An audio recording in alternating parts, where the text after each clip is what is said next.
वर्ण के साथ किसी दूसरे व्यंजन वर्ण के मिलाप से जो संधि का निर्माण होता है, जो शब्द में विकार उत्पन्न होता है, उसी को कहा जाता है व्यंजन संधि। या फिर दूसरे तरह से, एक तरह से और कह सकते हैं कि यदि व्यंजन वर्ण के साथ किसी स्वर्ण वर्ण को मिलने से किसी शब्द में विकार उत्पन्न होता है, मतलब कोई नया शब्द बन के सामने आता है, उसको कहा जाता है व्यंजन संधि। हेलो डियर डीएलएड एस्पिरेंट्स, स्वागत है आप सभी का मेरे इस YouTube channel Pioneer English classes पे। दोस्तों, आप सभी को बहुत बहुत शुभकामनाएं देता हूं कि आप लोग अच्छे से तैयारी करें और आप लोग अच्छे से एग्ज़ाम की तैयारी करें। दोस्तों, जो लोग बिहार डीएलएड 2025 एंट्रेंस एग्जाम की तैयारी कर रहे हैं, उनके लिए ये वीडियो बहुत ही यूज़फुल होने वाला है, बहुत ही यूज़फुल होने वाला है, बहुत ही कामगर यूज़ होने वाला है, बहुत ही कामगर होने वाला है। ठीक है मेरे दोस्तों, क्योंकि आज की इस क्लास में हम लोग पढ़ने वाले हैं संधि और उसके भेद, यानी संधि के बारे में आज हम लोग जानेंगे कि हिंदी में संधि क्या होता है। अक्सर व बेशतर जो है हिंदी में ये संधि से दो या तीन क्वेश्चन रहते ही हैं, तो हम लोग आज जानेंगे संधि के बारे में। ठीक है, तो मेरे दोस्तों, संधि क्या होता है उससे पहले मैं बता दूं आप लोगों को कि इस चैनल पे आपको उर्दू, हिंदी और इंग्लिश, ये तीनों सब्जेक्ट की तैयारी कराई जाती है। डीएलएड एंट्रेंस एग्जाम की तैयारी कराई जाएगी, उर्दू की, हिंदी की और इंग्लिश की, जो आपके एग्जाम में पूछे जाते हैं। ठीक है मेरे दोस्तों, इसलिए मैंने यहाँ पे लिख रखा है Bihar DElEd 2025 entrance exam, Hindi, Urdu और इंग्लिश नहीं लिखे हैं, इंग्लिश की भी तैयारी करवाएंगे। ठीक है मेरे दोस्तों, तो अगर आप लोग चैनल पे नए हैं तो बराए मेहरबानी चैनल को सब्सक्राइब कर लें और बेल आइकन को भी प्रेस कर दें, ताकि जैसे ही वीडियो अपलोड किया जाएगा और इसका नोटिफिकेशन आप लोगों को मिल जाएगा। तो दोस्तों, वीडियो कब अपलोड किया जाएगा? तो वीडियो जो अपलोड किया जाता है मेरे दोस्तों, मैं एक पोस्ट ऑलरेडी मैं पोस्ट कर चुका हूं कि किस टाइम पे हिंदी का वीडियो अपलोड होगा, किस टाइम पे इंग्लिश का वीडियो अपलोड होगा और किस टाइम पे उर्दू का वीडियो अपलोड होगा। आप लोग जाके उस टाइम को मैनेज कीजिए और देख लीजिए। ओके मेरे दोस्तों, तो चलिए हम लोग क्लास की तरफ बढ़ते हैं। ओके, तो बात किया जाए संधि के बारे में। संधि क्या होता है? तो जब दो अक्षरों के आपस में मिलने से, क्या कहा यहाँ पे दोस्तों, दो अक्षरों के आपस में मिलने से उनके रूप और उच्चारण में जो परिवर्तन होता है, देखिए समझिएगा, गौर से समझिएगा, ध्यान दीजिएगा कि दो अक्षरों के आपस में मिलने से उनके रूप और उच्चारण, किसमें? उनके रूप और उच्चारण में जो परिवर्तन होता है, उसी को हम क्या कहते हैं मेरे दोस्तों? संधि कहते हैं। मतलब जैसे दो शब्द है, ठीक है, दो शब्द है, दोनों शब्दों को हमने क्या कर दिया? मिला दिया। अब दोनों को मिलाने से जो उच्चारण होता है, यानी जो उच्चारण में परिवर्तन होता है और जो उसके रूप में परिवर्तन होता है, उसी को कहा जाता है संधि। समझ रहे हैं बात? यहाँ पे ऑलरेडी यहाँ पे कहा जा रहा है कि दो अक्षरों के आपस में मिलने से उनके रूप और उच्चारण में जो परिवर्तन होता है, उसे क्या कहते हैं? संधि कहते हैं। जैसे अगर बताया जाए यहाँ पे, जैसे क्या, दुह और जोड़ आत्मा, यहाँ पे दो अक्षर है, दु एक अक्षर है और आत्मा एक अक्षर है। दोनों अक्षरों के मिलने से जो एक नया अक्षर बन के आता है, वो जो उसके रूप में जो परिवर्तन होता है और उसके उच्चारण में जो परिवर्तन है, पहले क्या था? दु और आत्मा था, अब इसका उच्चारण कैसे हो रहा है? दूरात्मा करके हो रहा है ना। तो उसके उच्चारण में और उसके रूप में जो परिवर्तन होता है, उसी को कहा जाता है संधि। उसी को क्या कहा जाता है? संधि कहा जाता है। समझे बात? अगर आपसे पूछे संधि किसे कहते हैं, तो दो अक्षरों के आपस में मिलने से उनके रूप और उच्चारण में जो परिवर्तन होता है, उसी को कहा जाता है मेरे दोस्तों संधि कहा जाता है। समझे? अब देखिए, एक होता है संधि और एक होता है संधि विच्छेद। एक होता है संधि और एक होता है संधि विच्छेद। संधि तो हमने समझ लिया, अब संधि विच्छेद क्या होता है? तो संधि विच्छेद क्या होता है मेरे दोस्तों? जिन अक्षरों के बीच संधि हुई है, संधि का मतलब होता है मिलना। संधि का मतलब क्या होता है? मिलान करना, मिलना या मिलाना। दो अक्षरों का मिलान करना, दो अक्षरों को मिलाना, दो अक्षरों को एक साथ जोड़ना, उसी को कहते हैं संधि। समझ रहे हैं? तो जिन अक्षरों के बीच संधि हुई है, यदि उन्हें संधि के पहले वाले रूप में अलग अलग रखा जाए, संधि के पहले वाले रूप में, यानी जब उसकी संधि नहीं हुई थी, जब वो मिला हुआ नहीं था, उसको फिर अलग अलग कर दिया जाए, उसको फिर क्या कर दिया जाए? अलग अलग कर दिया जाए, तो उसी रूप को हम कहते हैं संधि विच्छेद। बात समझे? बात समझाए? गौर से समझिएगा, ध्यान दीजिएगा। ठीक है, क्या कह रहा है यहाँ पे कि जिन अक्षरों के बीच, यानी जिन दो अक्षरों के बीच संधि हुई है, चाहे दो अक्षर हो या तीन अक्षर हो, जिन दो अक्षरों के बीच संधि हुई है, यदि उन्हें संधि के पहले वाले रूप में, यदि उन्हें संधि के पहले वाले रूप में अलग अलग रखा जाए, अलग अलग रखा जाए, तो उसे संधि विच्छेद कहा जाता है। क्या कहा जाता है मेरे दोस्तों? संधि विच्छेद कहा जाता है। बात समझे? संधि किसको कहा जाता है? जब दो अक्षरों के आपस में मिलने से उसके रूप और उसके उच्चारण में जो परिवर्तन होता है, उसी को संधि कहा जाता है। उसी तरह से संधि विच्छेद किसको कहा जाता है? तो जब जिस दो अक्षरों के बीच संधि हुई रहती है, यानी जब दो अक्षरों को, जिन दो अक्षरों को हमने मिलाया हुआ रहता है, दो अक्षरों के मिला के एक शब्द बनाया हुआ रहता है, उस शब्दों को पहले वाले रूप में यानी संधि के पहले वाले रूप में अलग अलग रखने की क्रिया को हम संधि विच्छेद कहते हैं। बात समझे? बात क्लियर समझ में आई या नहीं समझ में आई? अगर नहीं समझ में आए तो आप लोग कमेंट करें, कहाँ पे समझ में नहीं आ रहा है आप लोग कमेंट जरूर करें, ताकि मैं इसका अगले वीडियो में निवारण कर सकूं। समझ गए?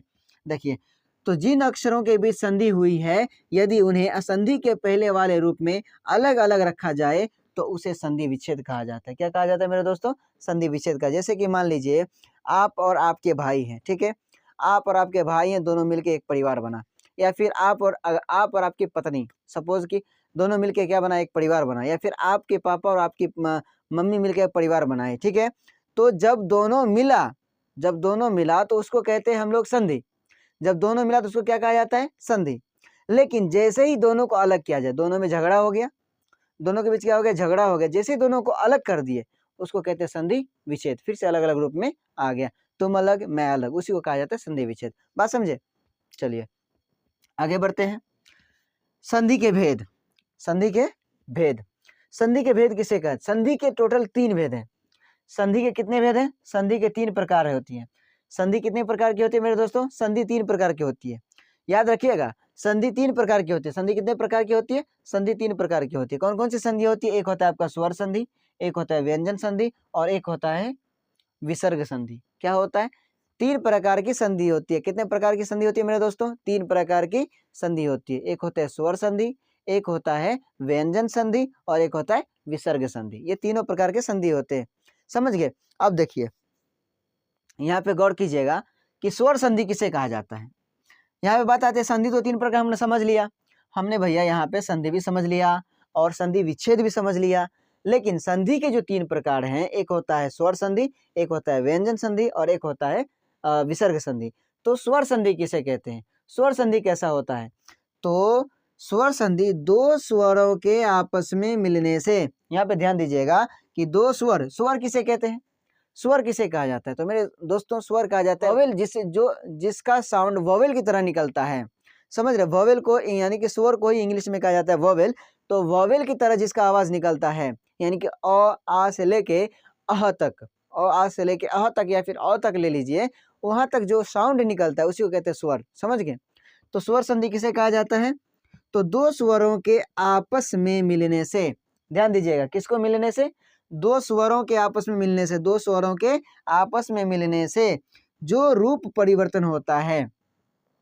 जब 2 स्वरों के आपस में मिलने से, दोनों स्वर है ना, दोनों क्या है? वोवेल है।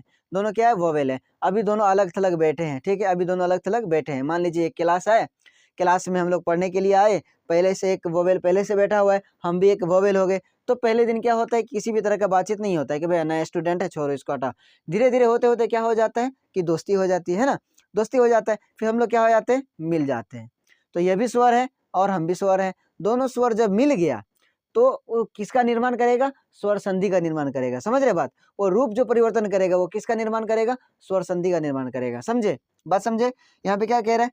2 स्वरों के आपस में मिलने से जो रूप परिवर्तन होता है उसे स्वर संधि कहा जाता है। बात समझे? जब 2 स्वरों के आपस में मिलने से जो रूप परिवर्तन होता है उसे क्या कहा जाता है? स्वर संधि कहा जाता है। बात समझे? जैसे जैसे भावार्थ, जैसे क्या है? भावार्थ। भावार्थ में देखिए, भावार्थ क्या है? हम यहाँ पे ले लेते हैं भाव जोड़ अर्थ, भाव जोड़ अर्थ, है ना जी। भावार्थ का संधि विच्छेद क्या है? अब देखिए भावार्थ, भाव और अर्थ को जोड़ दिए, यानी कि भाव को और अर्थ को संधि कर दिए, दोनों शब्दों के यानी 2 अक्षरों की भी संधि कर दिए, तो क्या बन गया? ये संधि हो गया। लेकिन इसी संधि को अलग थलग कर देंगे तो ये क्या हो जाएगा? संधि विच्छेद हो जाएगा। जब भी ये शब्द को अलग थलग कर देंगे, अलग अलग रख देंगे, वही हो जाएगा संधि विच्छेद। ठीक है? अब देखिए यहाँ पे स्वर संधि की बात हो रही थी, तो स्वर संधि किसे कहा जाता है मेरे दोस्तों? जब इधर भी व है, व जोड़ अ, व जोड़ अ, और यहाँ पे अ ऑलरेडी है, यहाँ पे अ ऑलरेडी है। देखिए इसमें व जोड़ अ है और यहाँ भी अ आ रहा है, ये भी स्वर है और ये भी स्वर है, ये भी स्वर वर्ण है और ये भी स्वर वर्ण है। जब दोनों स्वर वर्ण आपस में मिलते हैं उसी को कहा जाता है स्वर संधि कहा जाता है। क्या कहा जाता है मेरे दोस्तों? उसी को स्वर संधि कहा जाता है। बात समझे? बहुत सारे तरह के एग्जाम्पल्स हैं, हम नेक्स्ट वीडियो में बहुत सारे वीडियो मतलब एग्जाम्पल्स लेके आएंगे स्वर संधि का, विसर्ग संधि का और जो है इसी तरह के दीर्घ संधि का बहुत सारे तरह का जो है लेके आने वाले हैं एग्जाम्पल्स। ठीक है, तो मेरे दोस्तों इसमें क्या हो गया, जब दो स्वरों के आपस में मिलने से जिस संधि का निर्माण होता है वो क्या हो गया, स्वर संधि हो गया। यानी कि जब भाव और अर्थ को दोनों को जोड़ते हैं तो भावार्थ जो संधि निकल रहा है, भावार्थ जो संधि है वो एक कौन सी संधि हो गई मेरे दोस्तों, स्वर संधि हो गई। कौन सी संधि हो गई, स्वर संधि। क्यों क्यों स्वर संधि हो गई, क्योंकि व में अ जोड़ेंगे तो व होगा और उससे पहले अर्थ में ऑलरेडी है ये है ना, अ ऑलरेडी दिया हुआ है। जब व जोड़ अ है तो अ और अ दोनों एक साथ मिल रहा है तो वा बन रहा है। व जोड़ अ जोड़ आ यानी क्या बन रहा है, वा। भावार्थ है ना, तो जब भावार्थ है यहाँ पे तो दोस्तों जो दोनों स्वरों के मिलने से जो संधि का निर्माण होता है उसी को कहा जाता है स्वर संधि। अब बात आती है दूसरे संधि की, यानी कि व्यंजन संधि। व्यंजन संधि किसे कहा जाता है, व्यंजन संधि कहा जाता है यदि व्यंजन वर्ण के साथ, किसके साथ, व्यंजन वर्ण के साथ। आप लोग व्यंजन वर्ण पढ़े होंगे, व्यंजन वर्ण में क्या सब आता है, क ख ग घ से लेके पूरा ज्ञ तक, क ख ग घ से लेके पूरा कहाँ तक, ज्ञ तक जो जितने भी वर्ण आते हैं उसी को कहा जाता है व्यंजन वर्ण। क्या कहा जाता है, व्यंजन वर्ण कहा जाता है। तो यहाँ पे क्या बताया जा रहा है आप लोगों को, यदि व्यंजन वर्ण के साथ, किसके साथ, व्यंजन वर्ण के साथ व्यंजन वर्ण या व्यंजन वर्ण के साथ व्यंजन वर्ण या कोई स्वर वर्ण, व्यंजन वर्ण के साथ कोई व्यंजन वर्ण या स्वर वर्ण, दोनों बात आ रही है सामने, समझ रहे हैं दोस्तों।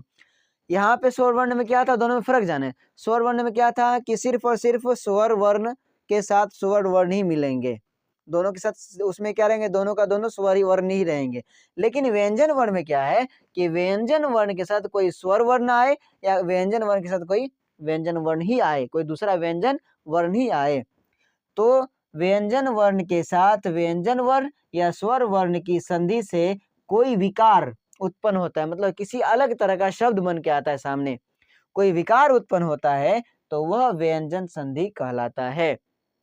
बात समझे आप, यहाँ पे क्या कहा जा रहा है, यहाँ पे आपको कहा जा रहा है कि यदि व्यंजन संधि में, यदि व्यंजन वर्ण के व्यंजन वर्ण से, यदि व्यंजन वर्ण के व्यंजन वर्ण से या फिर कोई दूसरे स्वर वर्ण से जो मिलने से शब्द में जो विकार उत्पन्न होता है, यानी कि दूसरा शब्द जो बन के आता है उसी को कहा जाता है व्यंजन संधि।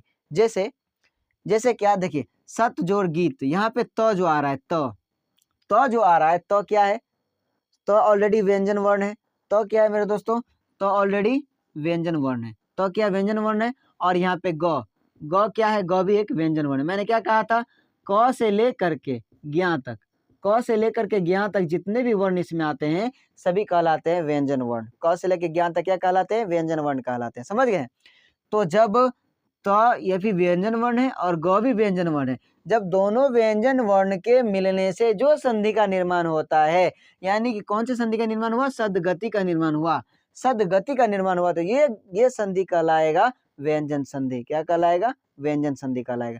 समझ रहे बात, जब एक व्यंजन वर्ण के साथ किसी दूसरे व्यंजन वर्ण के मिलाप से जो संधि का निर्माण होता है, जो शब्द में विकार उत्पन्न होता है उसी को कहा जाता है व्यंजन संधि। या फिर दूसरे तरह से, एक तरह से और कह सकते हैं कि यदि व्यंजन संधि में, यदि व्यंजन वर्ण के साथ किसी स्वर वर्ण को मिलने से किसी शब्द में विकार उत्पन्न होता है, मतलब कोई नया शब्द बन के सामने आता है, उसको कहा जाता है व्यंजन संधि। चाहे व्यंजन में स्वर वर्ण मिले या व्यंजन वर्ण में व्यंजन वर्ण ही मिले, उसको व्यंजन संधि ही कहा जाएगा। बात समझे दोस्तों, चलिए आगे बढ़ते हैं। जैसे कि वाक, वाक में क क्या है मेरे दोस्तों, क ऑलरेडी व्यंजन वर्ण है। मैंने क्या कहा, क से लेके ज्ञ तक जितने भी है सब क्या कहलाएगा, व्यंजन कहलाएगा। तो क क्या है, व्यंजन है। और यहाँ पे दीर्घ ई, यहाँ पे क्या है, दीर्घ ई है, तो क में जोड़ दिया दीर्घ ई, मतलब क तो हो गया व्यंजन और दीर्घ ई हो गया स्वर। जब व्यंजन में स्वर मिल जाए तो अब भी उसको क्या कहते हैं, व्यंजन संधि कहा जाता है। तो वाक जोड़ इश बराबर वागीश, वाक जोड़ इश बराबर वागीश, समझ रहे हैं। तो जब फिर से समझिएगा स्वर वर्ण और व्यंजन वर्ण को, मतलब स्वर संधि और व्यंजन संधि को फिर से समझिए, ध्यान से समझिएगा क्या कह रहा है यहाँ पे। जब स्वर वर्ण के साथ स्वर वर्ण ही मिलते हैं, जब स्वर वर्ण के साथ स्वर वर्ण ही मिलते हैं तो जिस संधि का निर्माण होता है वो संधि कहलाता है स्वर संधि। ठीक है, ये बात समझ गए।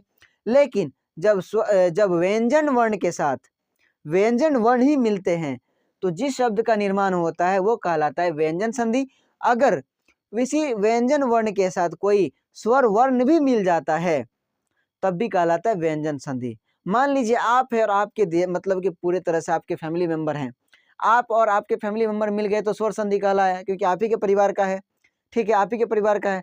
ठीक है, अब यहाँ पे क्या एक दूसरे का परिवार है, दूसरा का परिवार है तो हो गया व्यंजन, और आपका परिवार मिल जाए तो क्या कहलाएगा, व्यंजन संधि कहलाएगा। मान लीजिए आपका परिवार मतलब वो दूसरा का परिवार है और एक दूसरा का और परिवार मिल जाए तब भी व्यंजन संधि ही कहलाएगा। बात समझे दोस्तों, बात समझ में आ गया। चलिए अब आगे बढ़ते हैं। विसर्ग संधि, विसर्ग संधि किसे कहा जाता है, तो विसर्ग के साथ स्वर अथवा विसर्ग के साथ, विसर्ग किसको कहते हैं, तो ये जो दो डॉट होता है किसी भी अक्षर के लास्ट में, ये जो दो डॉट होता है मेरे दोस्तों, इसी को कहा जाता है विसर्ग। क्या कहा जाता है, विसर्ग। ये जो दो डॉट होते हैं इसी को कहा जाता है विसर्ग।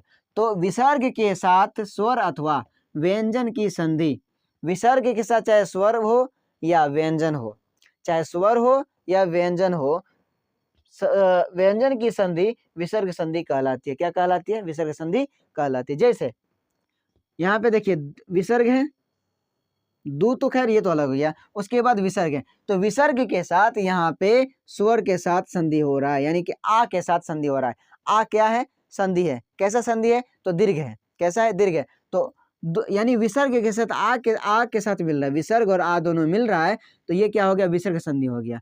विसर्ग के साथ किसी भी संधि का मिलाप होना यह क्या कहलाता है, विसर्ग संधि कहलाता है। जिस तरह से देखिए अब यहाँ पे दू है तो दू के साथ ग, यानी ग क्या है, ग एक व्यंजन है ना। तो विसर्ग के साथ चाहे स्वर मिले या विसर्ग के साथ कोई व्यंजन मिले तब भी वो क्या कहलाएगा, विसर्ग संधि कहलाएगा। बजाबते उसमें विसर्ग होना चाहिए, समझ रहे हैं। जैसे दू जोर गंध बराबर दुर्गंध होता है, समझ गए।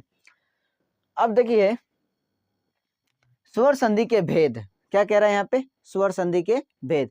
जिस तरह से संधि के तीन भेद थे, यानी कि जिस तरह से संधि के तीन प्रकार हम लोगों ने अभी पढ़ा, एक पढ़ा स्वर संधि पढ़ा, एक व्यंजन संधि पढ़ा और एक विसर्ग संधि पढ़ा, समझ रहे। उसी तरह से स्वर संधि के भी भेद होते हैं, यानी स्वर संधि के भी टाइप्स होते हैं। तो स्वर संधि के टोटल कितने टाइप्स होते हैं, वो अभी इसमें सिर्फ दो, टोटल जो है दोस्तों 5 टाइप होते हैं स्वर संधि के। कितने टाइप होते हैं, 5 टाइप होते हैं। जिसमें से हमने दो टाइप ले रखा है, जिसमें होता है एक दीर्घ संधि, एक होता है गुण संधि, और भी बहुत सारे संधि है जिसको बारी बारी से मैं नेक्स्ट क्लास में लेके आने वाला हूँ।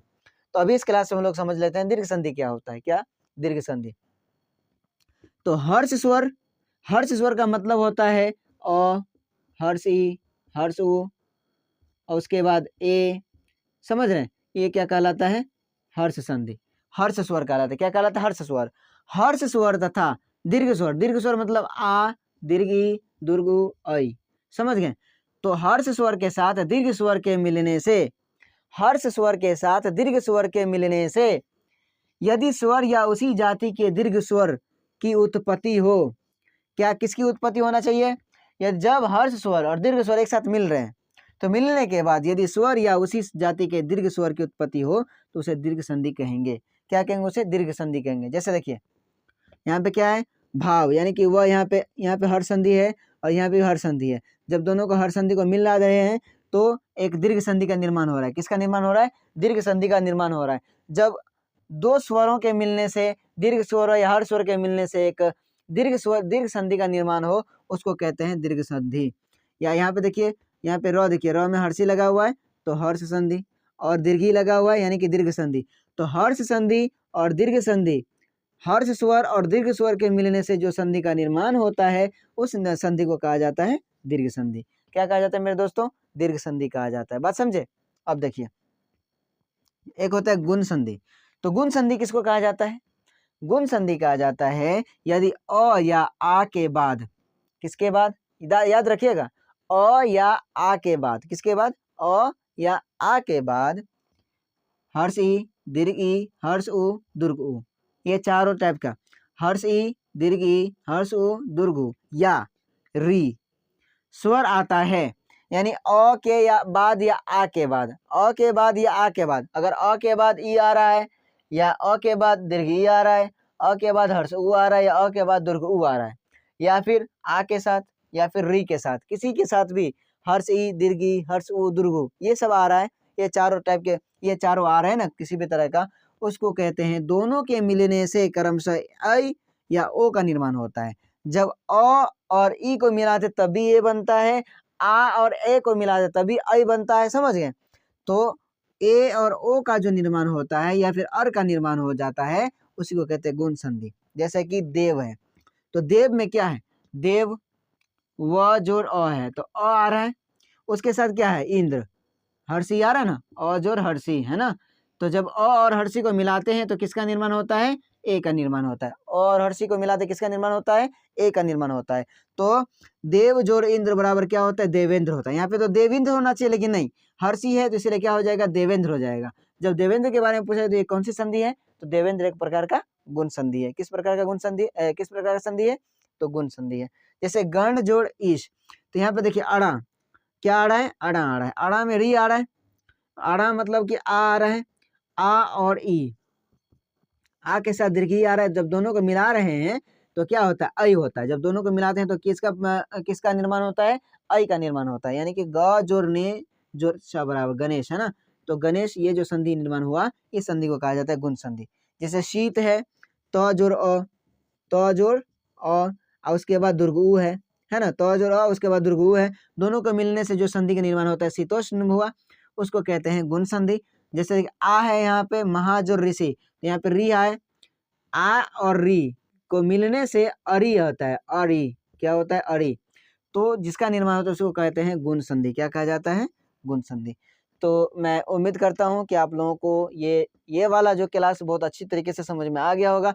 दोस्तों अगर इस क्लास को आप लोग समझ गए हैं तो इसका अगले वीडियो का अगर आप वेट कर रहे हैं तो चैनल को सब्सक्राइब कर लें और बेल आइकन को भी दबा दें। अगर आप तैयारी कर रहे हैं डीएलएड एंट्रेंस एग्जाम की तो आपके लिए ये वीडियो बहुत ही यूजफुल है, और अपने दोस्तों को भी ये वीडियो शेयर कर दें जो डीएलएड एंट्रेंस एग्जाम की तैयारी कर रहे हैं। ठीक है मेरे दोस्तों, तो इसी बात पे चलिए मिलते हैं नेक्स्ट वीडियो में नेक्स्ट चैप्टर के साथ।